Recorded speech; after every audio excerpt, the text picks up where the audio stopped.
Hello, I am Kyle Grendell here with the Westborough DPW.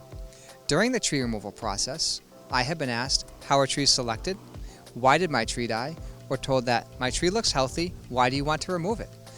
Today, I want to inform you of how we survey our trees, why we designate a tree as hazardous to the roadway, and what that assessment process looks like.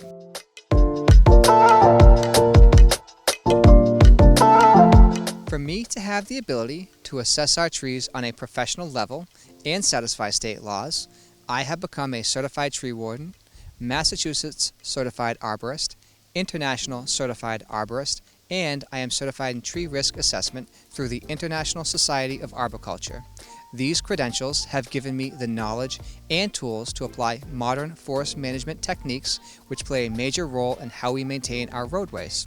So there are two primary ways that we find hazardous trees. The first is through our internal survey, which is comprised of a three-tiered system, and secondly, via a resident request.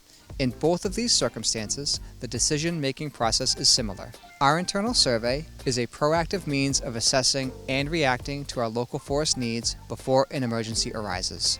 It allows me to categorize the severity of a tree's risk and prioritize its removal so we can plan a manageable and effective workload. The three levels of our survey are as follows. Level 1 is a basic windshield survey in which we drive an area and broadly look for issues in the canopy and at tree trunks. Factors that drive what I look for are road use, electrical lines, geography, local land use, and forest type. If a particular tree raises concern, we will perform a Level 2 assessment. A Level 2 or basic assessment consists of inspecting for targets, tree health, branch structure defects, decay, root health, pests, and diseases, and this is the most common assessment I make. Depending on what is found, the tree is either trimmed to be made safe or added to our list for hazard removal and prioritized as needed. A Level 3 assessment is not commonly made, but consists of a comprehensive inspection that generates a legally binding document. Level 3 assessments are typically made on trees of high significance or dollar value and are not commonly made. When a resident request is made, the first questions I ask myself is, does this tree pose a threat to the roadway or power lines? And if so, to what degree of severity? If it rises to my level of concern and needs attention, I will determine who owns the tree, if any outside organizations like National Grid or police and fire need to be contacted, and work with the resident to let them know our findings. In some instances, I will find that yes, the tree is in poor health, but it is privately owned and does not pose a risk to the traveling public or roadway, and that we do not have justification as a town to remove it. So, what exactly does a basic tree assessment look like? It starts by understanding tree ecology and biology. I will look at the species type, which will indicate to me what known pests, structural defects, and growth patterns to look for. Many are driven by weather patterns and seasonal cycles. For example, in early summer, an oak tree could have gypsy caterpillar or drought damage from a previous year.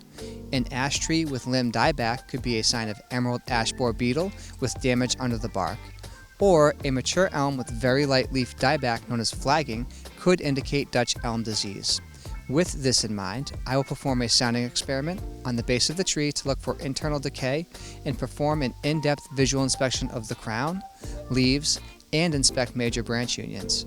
After assessing all of those factors, I will make a determination of the tree's health and if it needs to be removed or can be pruned to be made safe. With the implementation of this program, we have had great success. It allows us to capture and utilize real-time data to manage our roadside trees effectively, and we also use it as a means to forecast for our future needs. These findings show us how our forest health is rapidly changing and what adaptations will be required of us as a community to successfully manage our forests in the years ahead. Thanks for watching along, and please remember that here at the Westborough DPW, we're working for you and with you to create a better future.